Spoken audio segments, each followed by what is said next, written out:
पाइखाना टांकी श्वासरुद्ध हो 6 मृत जड़े गुरुतर। कलाहांडी जिला म रामपुर थाना अंतर्गत गौड़ करलाखुंटा ठारे पाइखाना टांकी श्वासरुद्ध हो 6 जनकर मृत्यु होता बेले जड़े गुरुतर भाव आहत होता जमापड़ी। मृतक हेले उक्त पाइखानार निर्माणकारी गौड़ करलाखुंटा गाँवर 48 वर्षीय निमाई पाल, पुओ 28 वर्षीय आकाश पाल, सहयोगी श्रमिक 55 वर्षीय अदल माझी।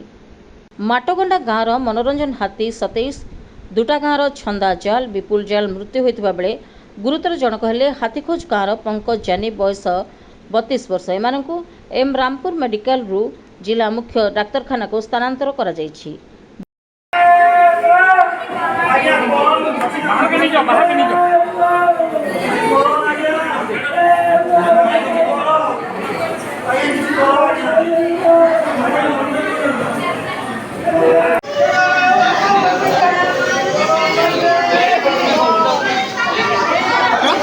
फटाफट